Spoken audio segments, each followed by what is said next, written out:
Hey everybody, welcome into Fox and Friends. Happy Sunday. Hope you're doing well. It's a delicious morning around here. It's a delicious morning. Yeah, we always have tons of food, but more important, we have Anna Koyman on the couch. And Tucker Carlson, Clayton Morris. It's amazing. We've got some the big... love could not be... We got some big political news because Donald Trump firing back over this New York Times piece. We'll bring that to you in mere moments. But we want to bring you this. Dr. Ben Carson, former Republican candidate for president. He was been fighting back against the Never Trump camp and threw his hat behind Donald Trump almost immediately after dropping out of the presidential race. Doctor, nice to see you this morning. Good to see you, Dr. Carson. So nice to see you. The Never Trump people have said from the beginning Donald Trump is not conservative. He's not a traditional conservative. There's probably some truth in that. Now they're telling us that Mitt Romney and Mark Cuban might make good third-party candidates to run against Trump. Are they more conservative than Donald Trump? Is Mark Cuban more conservative than Donald Trump? I'm getting confused. Well, you know, there's a level of arrogance there that is almost incomprehensible. We have a system in place that allows the will of the people to be expressed. Now these people come along and say, the people don't know what they're talking about. Get them out of here. We're the ones who know who the nominee should be. And I hope people are taking note of that and who these people are. Well, Mark Cuban has said that he doesn't want to do it. In fact, it seems like the Never Trump people are having a hard time finding somebody who does want it. I want to get your thoughts. I mean, is it too late in the first place, and would it ensure that Hillary Clinton gets the White House? Well, of course it would fracture the party. And, you know, that's the goal of some of the people who would actually prefer to have Hillary in place because she's a known quantity. She's one of them. I think a lot of the people have recognized that there's a political class. It consists of both Democrats and Republicans and independents who believe that they are in control and they should maintain control and they have a right to be in control.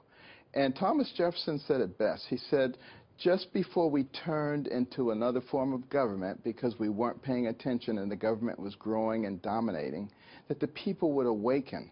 They would recognize what was going on. They would rise up.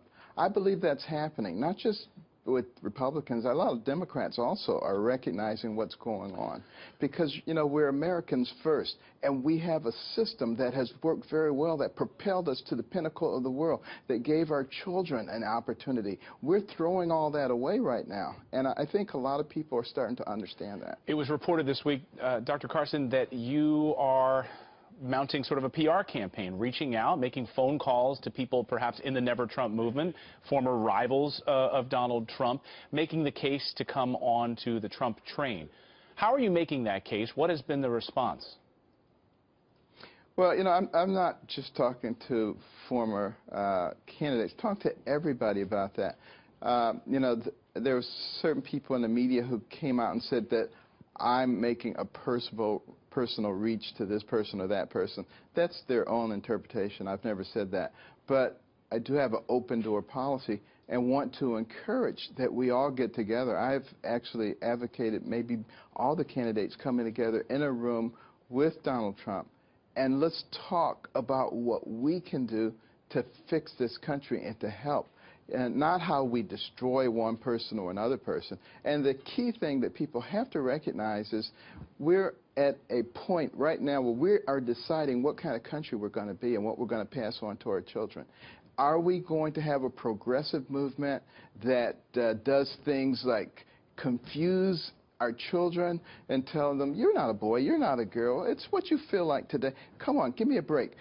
You know, we're going completely off the rail. 30 years ago, if somebody had tried to describe today's America to you, you would have said, give me a break. There's no way that could ever happen in America. Now, it's happening at record speed. We've got to stop it. So, Dr. Carson, the New York Times, basically the media arm of the Hillary Clinton campaign, has been making the case for months that Donald Trump is a sexist. They have a new piece today making that case as well. What do you think of the piece, and as a Christian, are you comfortable with the way Donald Trump behaves with women? Well, you know, Donald Trump has elevated a lot of women in his organization much sooner than other people begin to recognize the value of women. So, as a Christian, what I do is not judge everybody. And that seems to be something that a lot of people have gotten into. I'm better than you are, you know, and you're, you know, give me a break. Let's just stop for a moment. And I'm talking to conservatives. and let's consider where we are as a nation and what we have to do. What your feelings are personally about a person is irrelevant. What we need to be talking about is your children and your grandchildren's future. Think about that, and you'll make the right choice. Doctor, here's what Donald Trump just tweeted moments ago in response to this New York Times article. He wrote this: "The failing New York Times wrote yet another hit piece on me. All are impressed with how nicely I have treated women. They found nothing a joke." Do you think next week that the New York Times will release a lengthy piece on the history of women in the Clinton family? No, I don't think that's very likely to happen. You know, they don't even try to hide their bias. You know, many of these newspapers and news organizations, and that's why people have so little faith in them. They used to be highly trusted, and of course the press is the only business that's protected by our Constitution. The reason was because they were supposed to be honest, they were supposed to be on the side of the people and keep the people informed so that they could make the right choices. That has been distorted, and you see what the result is. I call upon young journalists to reject those people who are training them to be dishonest and to have an agenda. Dr. Carson, speaking of Hillary Clinton, she's been on her political megaphone saying that Donald Trump needs to release his taxes and that he must have something to hide if he doesn't release them. What do you think? Does he need to do that, or is that going to get him off message? And does he have anything to hide? Well, he has a lawyer. His lawyer has told him that he should not release those tax forms until after the audit is completed. He has said that once the audit is completed, he will release them. We don't have any reason to believe that that's untrue. So if somebody really wants them badly, why don't you put some pressure on the IRS to finish your audit so that he can release them? But it's a little weird, though, because, I mean, Donald Trump is so open about everything else. He doesn't seem to hide anything. Why wouldn't he release his tax returns? I mean, I don't know. It might be kind of interesting to read them. No? Again, I mean, you probably, Tucker, don't do things when your lawyer tells you not to do them either. I don't have any lawyers. a team of lawyers. I mean, you know, Mitt Romney has said that there's a bombshell hiding in these tax returns and that Donald needs to release them. Whether or not it's how much money he's donated or said he's donated to veterans, Mitt Romney has pointed out. The list goes on and on. What do you say to that? Well, at this time in the political cycle, during the 2012 race, Mitt Romney had not released his.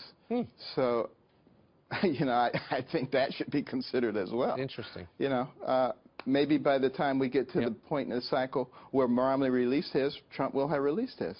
I didn't know that. That's an interesting fact. Dr. Ben Carson, thanks a lot for joining us this morning. My pleasure.